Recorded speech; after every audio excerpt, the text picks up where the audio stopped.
Біздің мақсат тікелей эфирде. Алдымен студияға келген қонақтарымызды таныстырып өтейін. Амангелді Толамисов, Қазақстан Республикасы парламент сенатының депутаты. Қош келіпсіз. Жанарбек Әшімжан, Қазақстан Республикасы парламент мәжілісінің депутаты. Кеш жарық. Ермұхамед Мәулен, Қазақстан футбол федерациясы президентінің кеңесшісі. Қош келдіңіз. Ержан Мырзабаев, психолог. Және скайппен байланысқа шығатында қонағымыз бар Әлібек Әбділов, қаржылық мониторинг агенттігінің ресми өкілі. Кеш жарық, қадірлі қонақтар. Иә, көп рахмет келгендеріңізге. Бұл енді көптен бері айтылып жатқан тақырып. Клиникалық психолог Нұрлыбек Тұрсынбековтың айтуынша, көбіне еліміздегі 25-30 жастағы азаматтар ойын құмарлыққа шалдығады дейді. Бұлай қарасаң, тепсе темір үзетін жас жігіттер, нағыз жұмыс істейтін, отанына күшін сарп ететін, нағыз дер кезінде өмірге араласатын шағында ойын құмарлыққа шалдығады, лудоманияға шалдығады. Енді олардың қатары көп пе, аз ба? Ол артып келе жатыр ма, әлде тенденция керісінше ме? Сол жайлы біздің тілшілер зерттеу жүргізген еді. Алдымен сюжетке кезек берейік.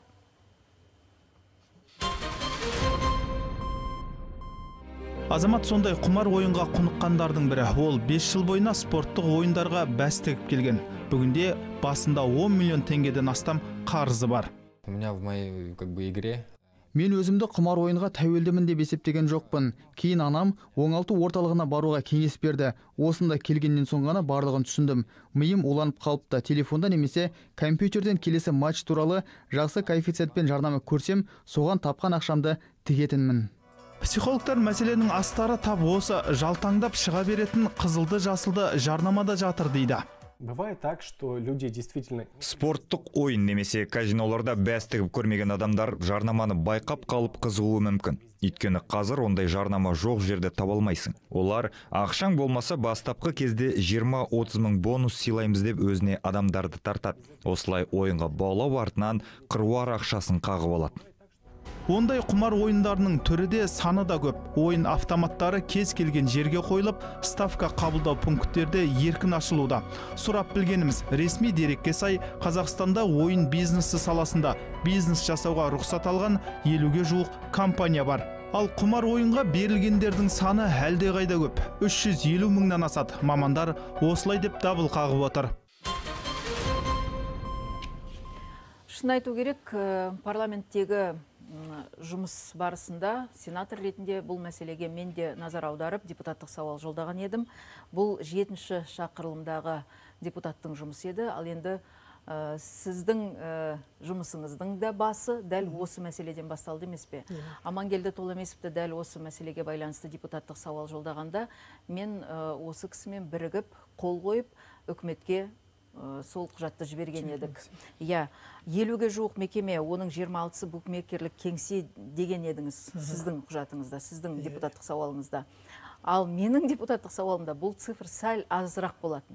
Яғни статистика өсіп келе жатыр. Ол кездегі үкімет расында да бір сылдырсу жауап берген еді. Қазір президенттің тапсырмасы бойынша әрбір депутаттық сауалдың ар жағында зерттеу болу керек және нәтиже шығу керек деген. Сіздің депутаттық сауалдың тағдыры қандай болды? Және сізге де дәл сондай сұрақ.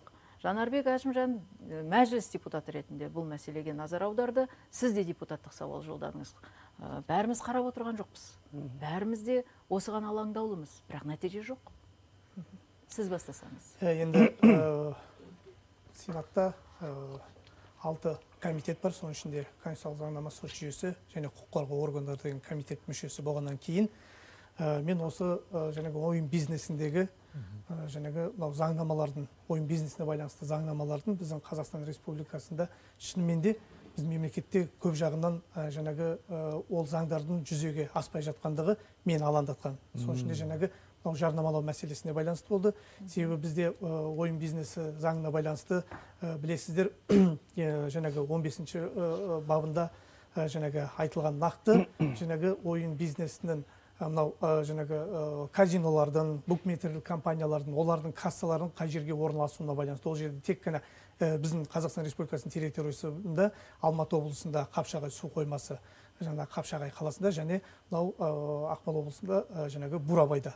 Осы екі өңірде осы екі жерде ғана орналастыру керек болатын. Бірақ біздің байқағанымыз барлық облыс орталықтарында, республикалық жаңағы деңгейдегі жаңағы қалалардың барлығында бұл букмекерлік компаниялардың жаңағы ставка қоятын орындары барлығы түгел жерде орналасқан, және де емін еркін жұмыс істейді, және де олардың жарнамалауы барлық жаңағы мынау бұқаралық ақпарат құралдары болсын, әлеуметтік желілерде болсын, қай жерде болсын емін еркін жүріп жатқаны. Содан кейін мені ең бірінші бұл мәселеге келгенім, бұл сол кездерде жаңағы мен желтоқсан айында бұл сауалды қойғанмын. Сол кезде әлеуметтік желіде мені ең бірінші алаңдатқаны, жаңағы әлеуметтік желіде бір ролик шықты, видео түсірілім. Онда жаңағы қоғамдық автобуста, қалада, қай қалада екенін нақты есімде жоқ, жаңағы 6-7 сыныпта оқитын баланың өзінің жаңағы ұялы телефонда жаңағы бір 1xbet несін ашып, жаңағы приложениесін ашып, соған жаңағы ставка қойып отырған жаңағы видеосын сыртынан бір адам түсіріп, соны әлеуметтік желіге жариялаған. Яғни бұл жерде балаларға да жаңағы жасөспірімдерге қолжетімді екен. Сол кезде жаңағы осы мәселе алаңдатқан. Амангелді мырза, 1 минут. Бізге скайппен байланысқа шығып отырған қонағымыз бар. Әлібек Әбділов, қаржылық мониторинг агенттігінің ресми өкілі. Бәрі қолжетімді болса, ақша айналымы қандай? Бұл жерде қанша ақша жатыр? Оған жаңағы қолжетімді болудың себебі неде? Балалар ойнамасын десек, мынандай тепсе темір үзетін жастар ойнамасын десек, оларға қандай тежеу бар?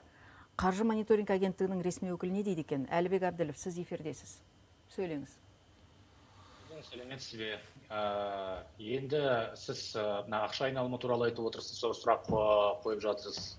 Және жастардың осындай бір ойын құмарлыққа қолжетімді мәселелерді көтеріп отырғаннан кейін, енді таяуда ғана, яғни осы наурыз айында болған бір мысалды ғана келтірейін. Бізде қаржылық мониторинг агенттігінің Алматы қалалық департаменті осы қазір айтып отырған әлеуметтік желілерде заңсыз ойын бизнесін ұйымдастырушылардың бір әрекетін тоқтатқан болатын. Яғни Алматы тұрғындары TikTok деп аталатын әлеуметтік желісінде ақшаны алу және ұтыстарды олар банк аударымдары арқылы беріп отырған, және сол арқылы құмар ойындарды ұйымдастырған болатын. Енді 4 айдың ішінде, 4 ай бойы бұлар заңсыз ойын бизнесін ұйымдастырып келген, және осы 4 айдың ішінде бір ғана мысалды айтып өтейін, бұлар 13 миллион теңгеге жуық сомаға, яғни бұл дегеніміз аса ірі көлемде кіріс алғаны дәлелденді. Енді өзіңіз түсініп отырған боласыздар, бұл енді Қазақстан Республикасының ойын бизнес туралы заң нормаларына қайшы келеді. Сондықтан осы Алматы қаласының 2 тұрғыны кінәлі деп танылып, енді 1,5 жылға бас бостандығынан айырылды. Әлібек Әбділов, бұл кісі қаржылық мониторинг агенттігінің ресми өкілі. 1 минут. Мына сөзіңізге біз тағы бір видео қосқымыз келіп отыр. Осы 3 сағат бұрын ғана біздің тілшілер түсіріп алған видео. Режиссер, кадрға берсеңіз. Макс салу керек айтты башы. Кетті дейді бөрі. Қарап мұхет.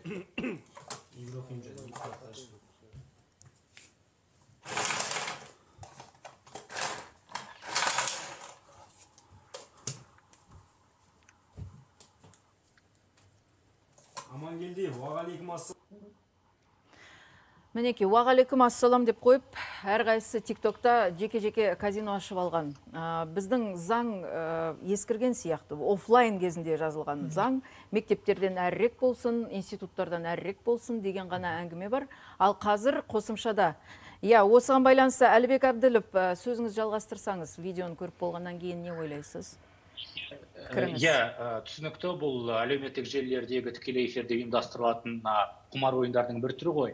Алайда бүгінгі таңда бұл әрине біздің жастар үшін, жасөспірімдер үшін үлкен қауіп төндіріп отырған бірден бір мәселе болып табылады. Меніңше психологтар да мен қолдайды деген үміттемін. Өйткені бұл лудоманияның пайда болуының ең бірінші белгісі. Яғни бұл жерде ешқайда барудың қажеті жоқ. Телефондағы TikTok'ты ашады, құмар ойындарға беріліп кетеді. Бұл да ойын бизнес туралы заңның нормаларына қайшы де келеді. Яғни бұл демек заң бұзушылық. Алайда қазіргі уақытта қаржылық мониторинг агенттігі енді қол қусырып отырған жоқ. Өйткені осы мен айтып өткен заң нормаларын, яғни бұзғандарды анықтау, немесе бұзушылықтардың алдын алу, бұл агенттік қызметінің басым бағыттарының бірі болып табылады. Сондықтан ойын бизнес саласындағы енді әрине көптеген проблемалар бар. Тек қана агенттік емес, жалпы осы саланың құзыретті мамандары да жауап береді деген ойдан, алайда біз өз тарапымыздан стоп игра деп аталатын жедел алдын алу шарасын тұрақты түрде өткізіп келеміз. Және оның барысында ойын бизнесінің заңсыз ұйымдастырғаны үшін бұрын сотталған адамдардың қалай өмір сүріп жатыр, олардың бүгінгі кәсібі, кіріс көзі, жалпы табыс көзін анықтап отырмыз. Бәрі бақылауда дейсіз ғой. Себебі рецидив болуы мүмкін. Жақсы. Сонымен қатар, заңсыз ойын бизнесін ұйымдастыру фактілері бұрын анықталған мекен-жайлар бар. Демек, біреулер өз ғимараттарын жалға беріп жатады. Ал жалға берушілер ол ғимараттың ішінде қандай бизнес болатыны белгісіз. Сондықтан да тағы да бір айтарымыз. Осы заңсыз ойын бизнесі үшін берген ғимараттыңыз ішінде, яғни жалға бергеніңіз үшін де заңға сәйкес жауап беруі мүмкін. Рахмет, көп рахмет сізге. Жанарбек Әшімжан сөз алады. Бұл сөзді баяғыдан бері айтылып жатқан сөз ғой, үкімет дейтін қадағалау, басқа сөз айтылып келе жатқан жаңа бұл депутаттық сауал жолдағанның алдында сіз емес, бұл баяғы Амангелді Айтылыдан басталған кезең-кезеңмен мәжілісте де, үкіметте де, көшеде де, далада да, қалада да бүкіл қазір өткен жол әлеуметтік зерттеу жасады, 67% осын жабуды қолдаған бүкіл. Бағанағы сіздер келтіріп жатқан 350 мың статистикалық дерек, ол биржа ғана. Тек қана жастар емес, кәр ересек адамдар, үлкендердің өзі көзіміз көріп жүр осы. Балалар. Темірге телміріп осы балалардан емес, жігіт ағалар осы қарасаңыз автоматтың аузында тұр. Соны жаңа қадағалап жатырмыз дейді. Бүкіл қала ауданның орталығында болсын, қалада болсын, облыс орталықтарында супермаркеттердегі, қоғамдық орындардағы қаптаған темір-терсек, казинода айтпай-ақ қояқ. Ол тікелей тиісті мемлекеттік органның қадағалауындағы нәрсе ғой. Өйерге міндетті түрде оны қоюға олардың рұқсат жоқ еді. Бұл тап-таза құмар ойынға алғашқы бастайтын қадамдардың бірі. Әрине. Барлығы сол жерде қазір тіпті сол ауылға жетті. Біз әшейінде осы цифрлы Қазақстан деп интернетті білім алуға, басқа бір тиімді бағыттарға реттеп бере алмаймыз. Ал осы бағытта қазір оған қадағалау болмай тұр. Сондықтан түбегейлі жарнама, радионы ашып қалыңыз, телевидениені қосып қалыңыз, интернет, онлайн, офлайн, бүкіл қазір осы бір ақпарат көздерінің барлығы да қолына түскен смартфоны бар адам жастардың көпшілігі студенттер де бар ішінде.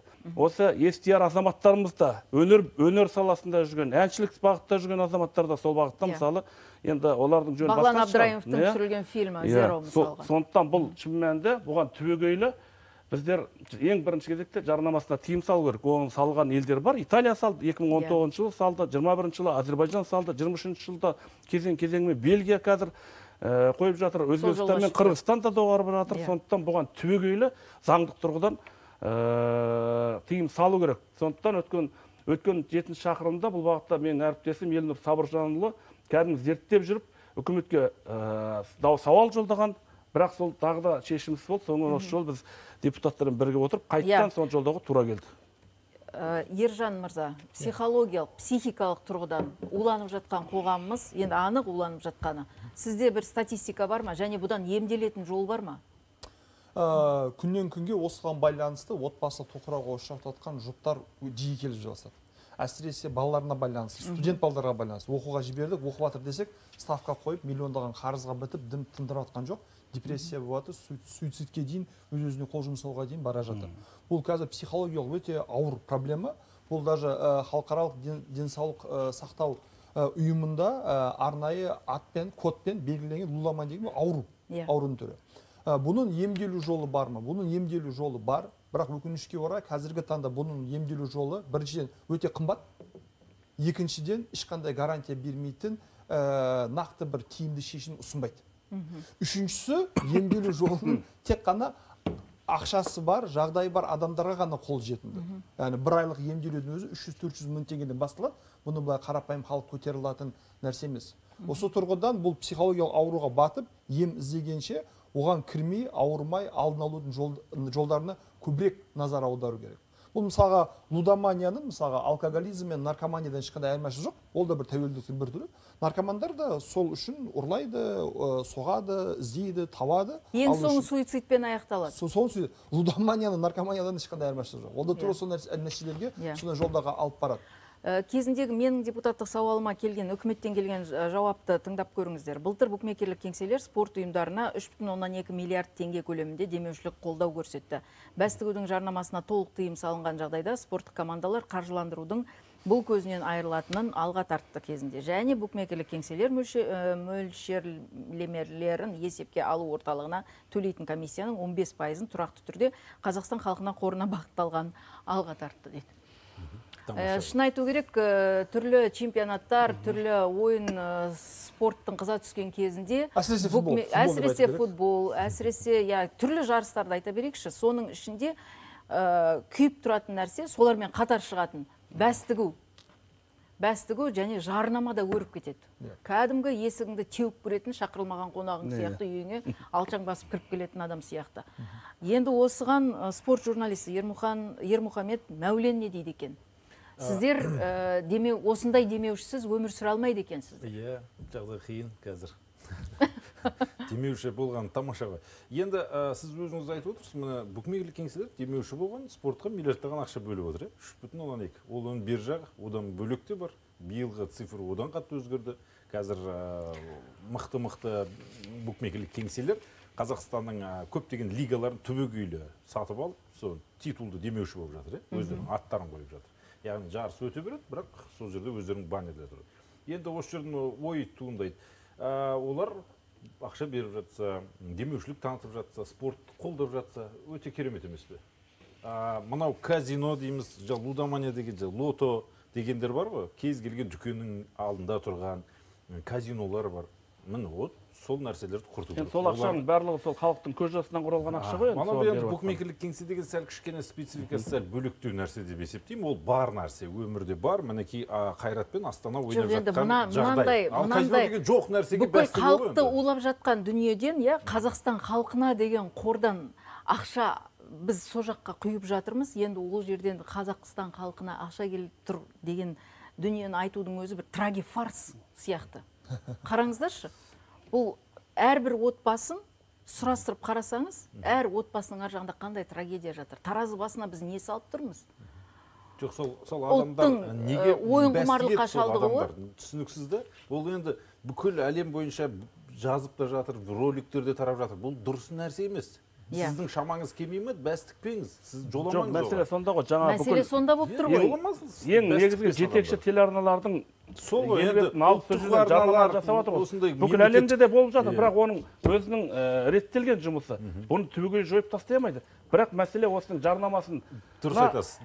Жарнамасын мемлекеттік арналарға мысал келтірейін. 2022 жылы осы бәстігумен құмар ойынға тігілген қаржының 553 миллиард қызмет көрсетуге кеткен қаржы. Сұмдық қой ма дейтін. Мынаны айтыңызшы, мен мынандай сұрақ мазалап жатыр да. Сіз айтасыз, мынау букмекерлік кеңселер демеушілік көрсетіп жатыр, бізде футбол дамып жатыр. Енді букмекерлік кеңселер жақында пайда болған дүниелер. Оған дейін футбол қалай өмір сүрді? Өте қиын жағдайда өмір сүрген. Қазір жағдай жақсарып жатыр, көрдіңіз бе? Қай жағынан? Айырмашылық неде? Осы ақшаның арқасында. Жаңағындай мынау көрсетілім барысы дамып жатыр. Қазір камералар сатып алып беріп жатыр, олар мынау баннерлер дейміз, жан-жағына қойылатын видео, бейне қайталаулары пайда болды. Футболшыларға жаңағы жеңімпаз атанғандарға үстеме сыйақы береді. Ол да бір қосымша мотивация. Қателеспесем, бізде спортты қолдайтын арнайы спорт қоры бар. Бар. Олар әртүрлі спорт деңгейлері дамуына ақша бөліп отыр. Солардың сонымен қатар әкімдіктер сонымен қатар әрбір әкімдіктің қасында спортқа, соның ішінде футболға, футбол командаларына құйылатын қыруар ақша болып жатыр. Мүмкін ақшаны сіз дұрыс тиімді қолданмай жатсыз.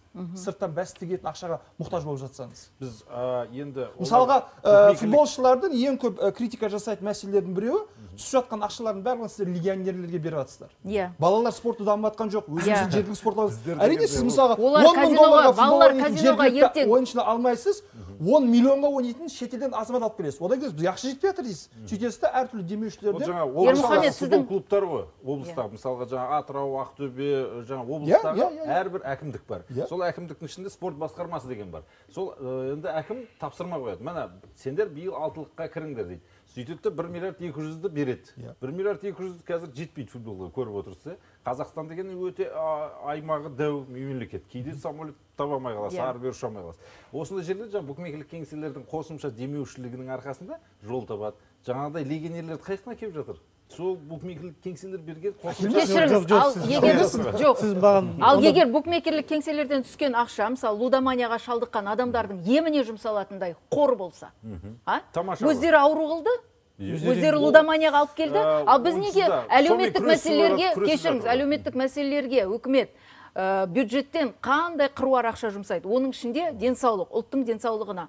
Біз жаңағыдай лудоманияға ұшырағандардың орталықтарын ашатын болсақ, сонда мемлекет есебінен олар емделу керек па? Неге букмекерлік компаниялар алмайды соны мойнына? Букмекерлік кеңселер мемлекетке миллиардтаған салық төлеп отыр. Сол салықтың бір бөлігі лудоманиямен емдеуге арнасын мемлекет. Сол Европада сондай бөл. Енді сіз қараңыз, мысалға сізге қандай жауап келді депутаттық сауалыңызға? Мысал ретінде. Жаңағындай тек қана жаңағы букмекерлік компаниялар орналасқан жерлерде жаңағы оның зиян екенін жаңағы ақпараттандыру, одан кейін жаңағы қазіргі біздің заңнама бойынша келтірілген жаңағы интернет онлайн казиноларға тыйым салынған ғой. Соған байланысты жаңағы ішкі істер министрліктерінің кибернадзор ақпараттық жүйесінің көмегімен.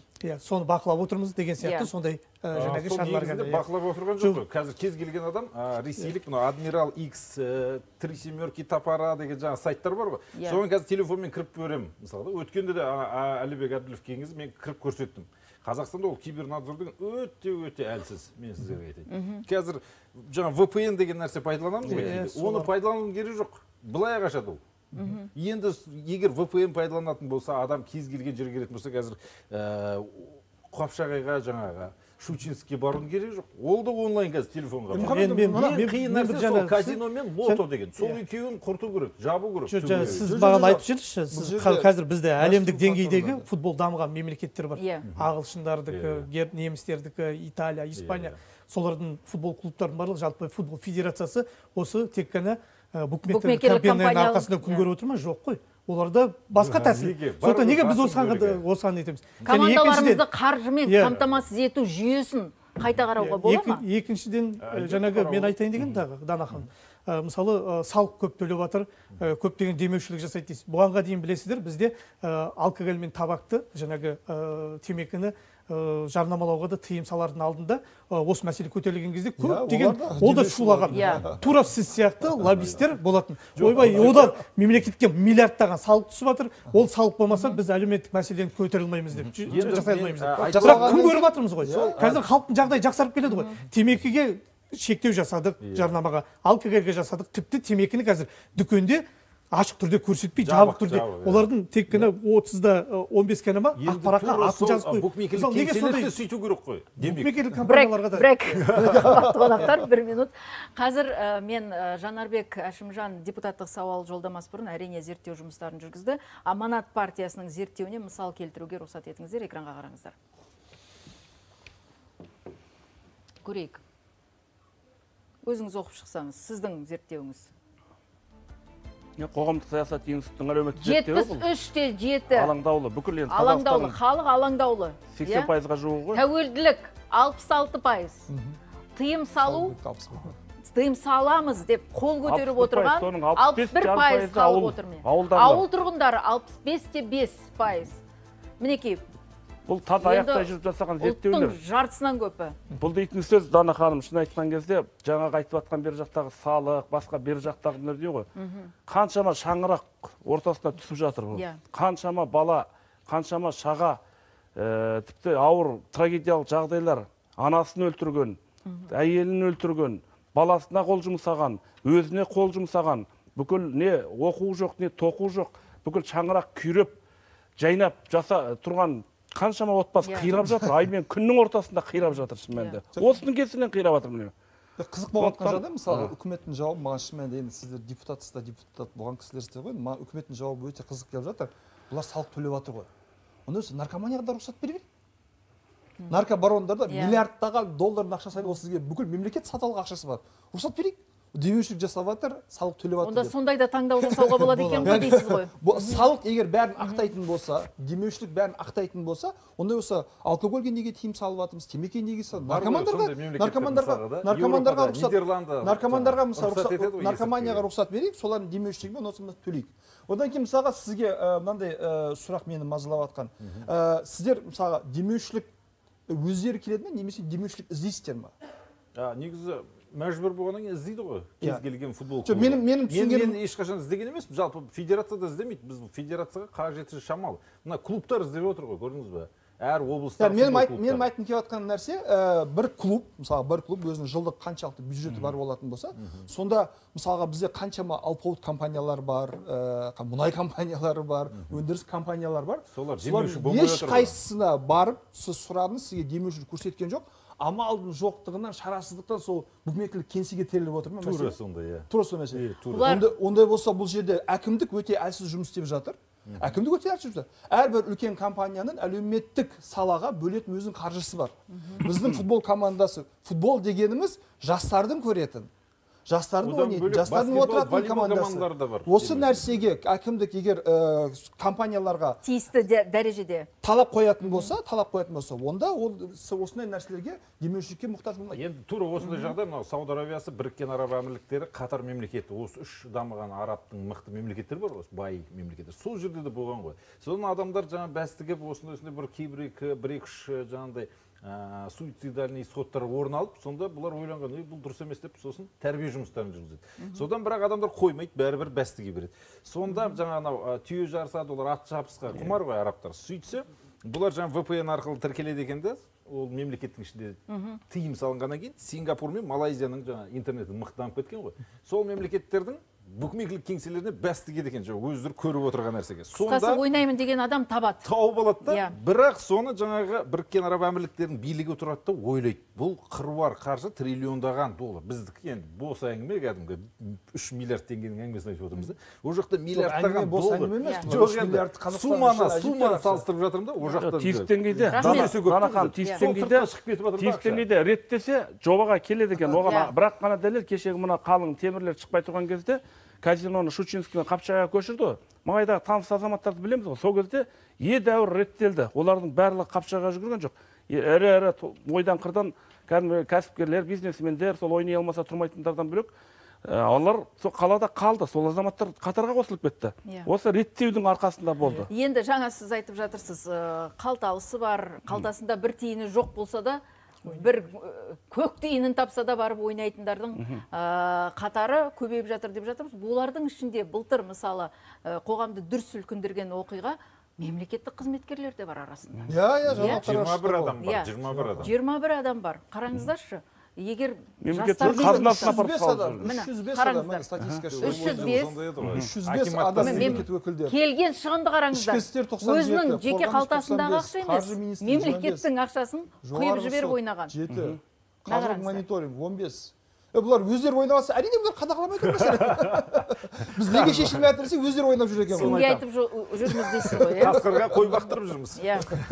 Мына ішкі істер 97, қаржы мониторингі 15, қаржы министрлігі 25.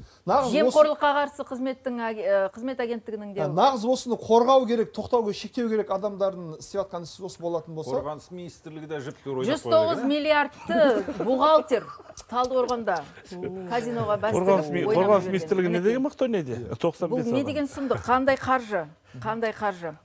Сонымен бәрімізде жағымыз ұстап отырмыз, бірақ мәселені шешуде қауқарсызбыз ба? Енді үкімет кішкене ойлана бастады. Қоса кетейін, Жанарбек аға, сіз жаңа айттыңыз ғой, жаңа Қапшағаймен жаңа реттеліп қалды дедіңіз, казинолар бір жерге кетті. Мына біздің Астана қаласында тұр ғой оның бәрі. Соны не істейміз мысалы? Екі қабат ғимараттар бар. Жоқ, сол алғаш жылы өртеп жіберген жігіттің де видеосы болды. Ол Маңғыстауда болды ғой. Казиноны Қапшағаймен ол алғаш кезде реттелді. Кейін бұның артында тек қана жаңағы ірі тұлғалар тұрғанын ешқашан ұмытпауымыз керек. Лауазымды тұлғалар бар. Лоббисттер бар. Қаржылық топтар тұр. лоббисттер бар әрі. Атынан ат үркетін адамдар бар. Тіпті кейбір жергілікті атқарушы биліктің басшылары соларға тәуелді болып отқан жағдайлар да бар. Бұны ешқашан ұмытпауымыз керек. Өйткені соған тіреліп сондай жағдайлар орындалған. Содан ғой бәлеңдер содан шығып тұрған. Енді қазір үкімет ептеп ойлана бастаған секілді, осының бір шешімін біздер күтеміз осы. Мен де депутат сауалға жауап күтіп отырмын. Бұндай лоббисттер парламентте де болуы мүмкін бе? Дәл қазір парламентте бар деп айтамайын, бұрынғы парламентте болғанда шығар баяғы. Өткендер енді үлкен кәсіпкерлер. Айырмашылығы сонда ғой, жаңа лото дегенде кез келген адам тұрады да, жаңа ақшасы бар адам болса болды, ойнай береді. А мына букмекерлік кеңсе, жаңа казино дегенге сіз Қапшағайға, Бурабайға баруыңыз керек. Букмекерлік кеңсеге сіз удостоверениеңіз болу керек, тіркелу керек, карточкаңыз болу керек. Біраз проблемасы бар. Верификациядан өтуіңіз керек, жасыңыз 21-ге толған болу керек деген сияқты проблема. Бір кедергілер бар. Лото дегенге, мысалы, мына есіктің алдында бүкіл Астанадағы магазиннің ішіне кіріп кетсеңіз, тұр сол. Қаптап тұр. Соны неге ешкім айналыспайды? Ал табыс мынандай, қазір графиканы тағы бір көрсетіп жіберіңіздерші, режиссер. Экранға. Құмар ойындары ұйымдастырумен бәс тігуден түскен табыстың мінекей сомаларын қараңыздар. 20 жылы 463,9 миллиард, 501,6 миллиард, 21 жылы, 22 жылы 553,6 миллиард теңге. Қыруар ақша. Яғни қоғам дертке шалдығып отыр. Қоғам дертке шалдығып отыр, және бұл жерде осындай бағдарламалармен қоғам арасында ағартушылық жұмыстары төмен бізде. Мектеп деңгейінен бастап, университет деңгейінде бастап, жалпы қоғамда әлеуметтік роликтер. Өйткені біз барлығымыз бұл бір шындық психологиялық тұрғыдан ақпаратқа қарсы осалмыз. Сізге 10 рет ойна десе, 1 рет ойнама десе, сіз ойнап кетесіз. Жарнамаға қарсы шыққан депутаттық сауалдар көл. Жоқ, жарнама қарсы, енді жарнама деген жаңа мен айтып тұрған ағартуға көңіл бөлу керек. Ағартуға көңіл бөлу.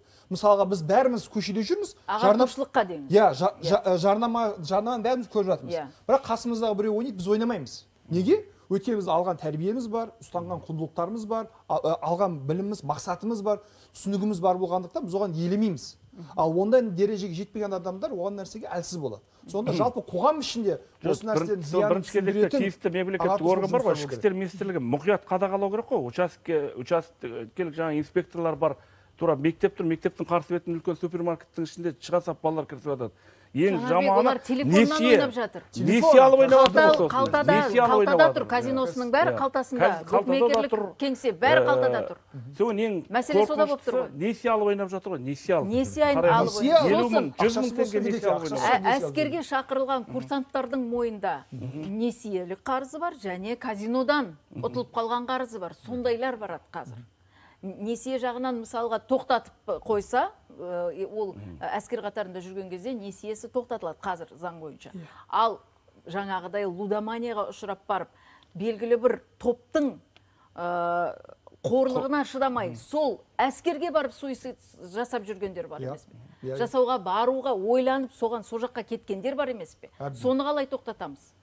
Міне, ата-аналары соған алаңдап әскерге жібереді. Сондай бар еді-ау деп. Аман келе ме, қайта ма, қайтпай ма? Міне осының бәрі сұрақ емес пе? Жаңа мына психолог бауырымыз дұрыс айтып отыр. Кіші мына үлкен жетекші арналарда, жалпы интернет сайттарда мына халыққа ақпараттандыру роликтерін 10 минуттық жер, онда сынып бағыт кішкене кемшін түсіп жатыр. Ол өте дұрыс айтып отыр. Ойнама деп ешкім айтып жатқан жоқ. Енді бұнымен күресте бір ақпарат жоқ. Бұл құбылыспен күресте халықтың да айтары бар. Журналистер Блиц дайындаған екен, соны көрейік. Жастардың барлығы жеңіл жолмен ақша табуға үйреніп қалған, сондықтан да қазір барлығы осы құмар ойынына әуес. Құмар ойынның сапасы деңгейі өсіп кеткен, қызығып көп ойнайды. Мүмкін жалақысының аздығынан болар, сол да бір мәселе деп ойлаймын. Барлық себеп бар ғой енді. Құмар ойыннан айыққан адамдардың 70% ескі әдетіне қайтып барады дейді, рас па? Рас.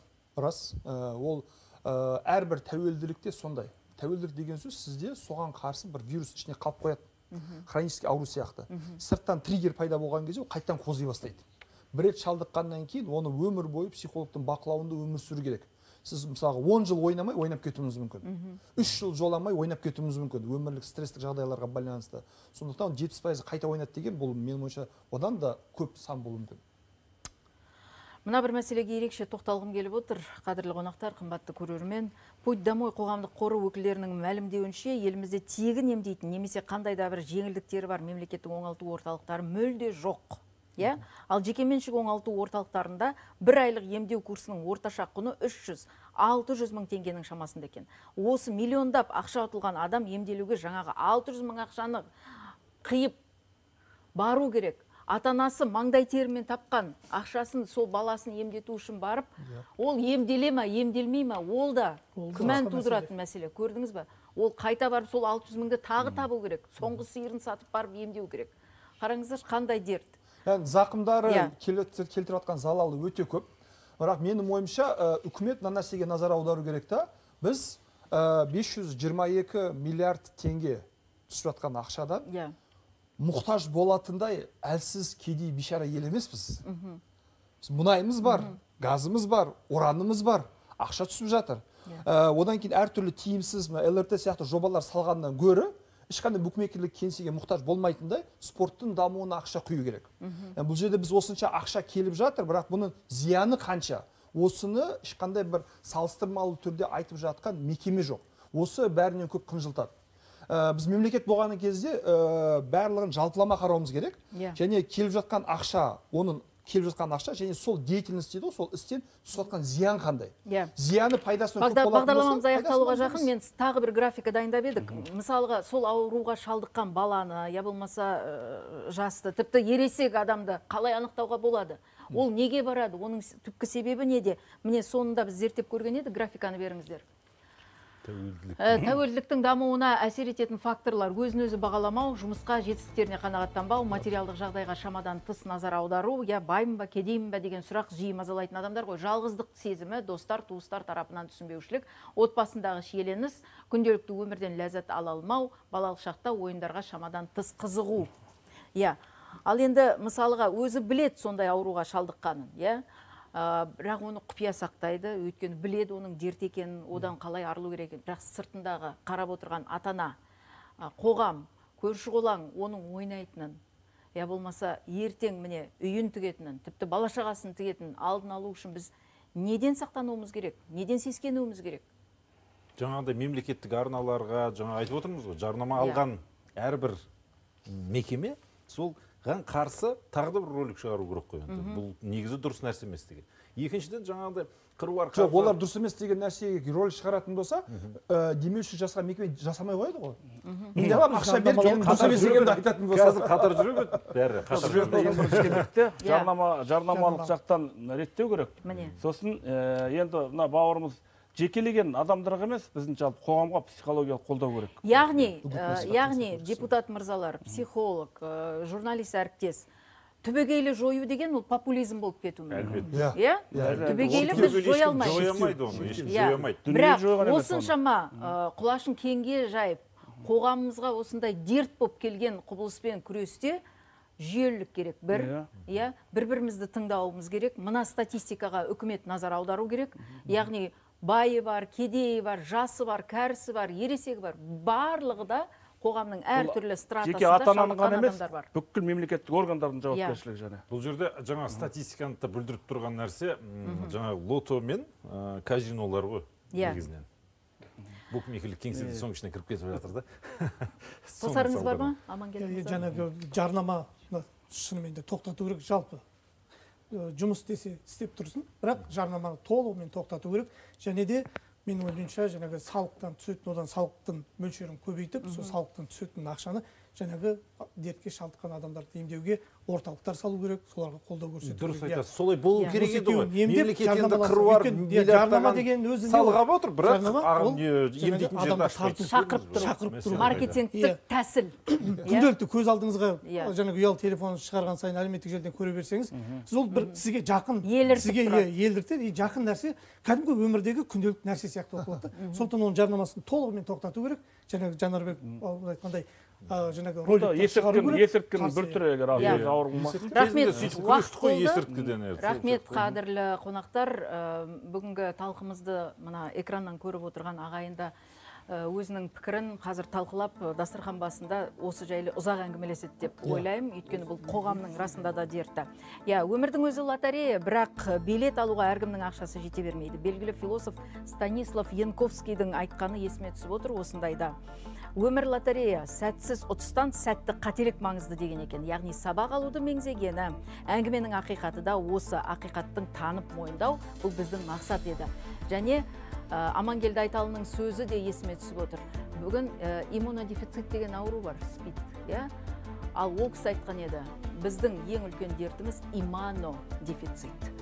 Міне осы сөзбен бүгінгі хабарымызды аяқтаймын. Аман сау болыңыздар.